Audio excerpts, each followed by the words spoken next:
So do you think that our bodies are like a large ear when we're listening to music? I mean, does music, can it get into your pores like it does into your ears? I'm just very fascinated by this. Like, do our bones, they take, different parts of our body, like bones. They do. Every object, be it a bone in your body, be it the earth, has a natural set of frequencies at which it wants to vibrate by virtue of how it's constructed, how it's put together, what it's made of. Every object has the capacity to vibrate in some manner.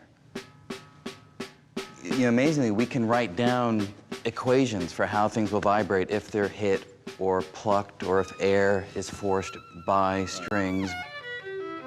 But there's no music in the equations. Somehow those equations have to be animated. Somewhere in there, this gray thing inside of our head plays a role. The brain. For most of us, the vibrations of sound waves are relayed to the brain through the ear, which converts them to neural signals.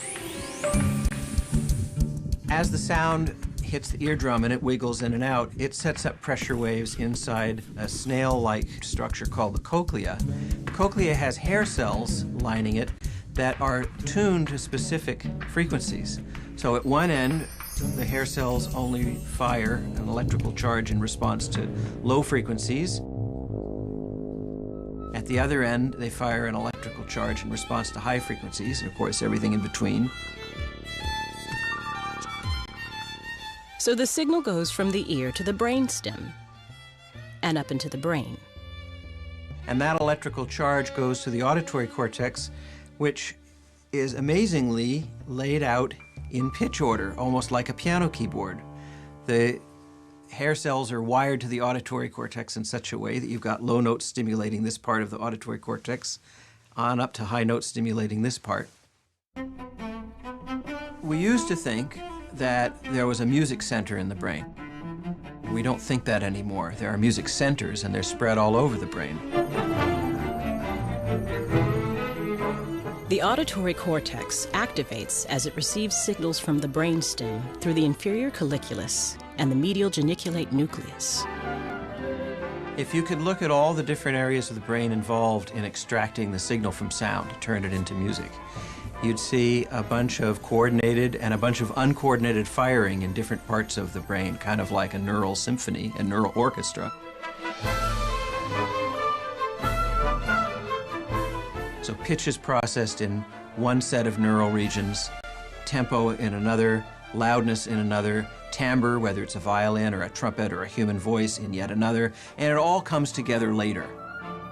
The later in this case is maybe 30,000ths of a second, so rapidly that you never knew the things were ever apart.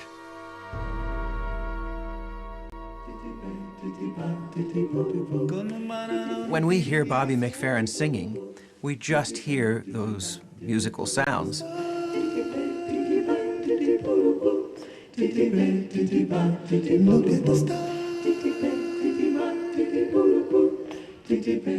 When someone says that piece of music touched me or moved me, it's very literal. The sound of my voice is entering your ear canal, and it's moving your eardrum. That's a very intimate act. I'm very literally touching you. And when you speak to me, you are literally touching me. And when we extend that principle to the sound of a violin,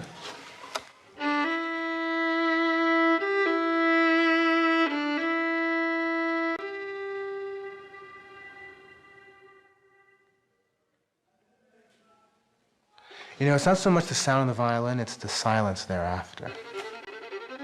That's the moment when, in some ways, you hear what was just said.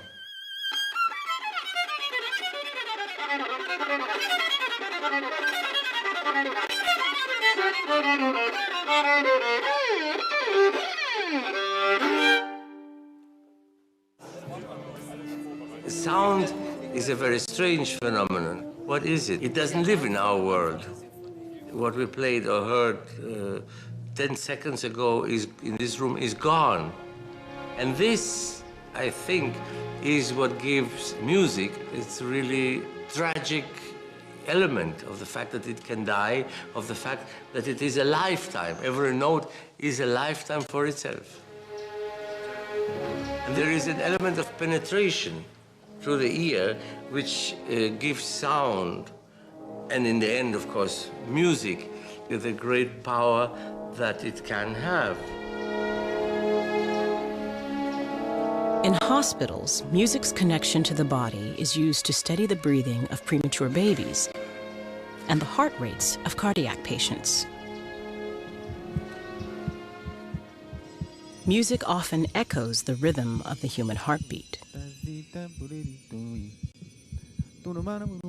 And our physical connection with music is confirmed by studies showing the body is a barometer of our emotional response.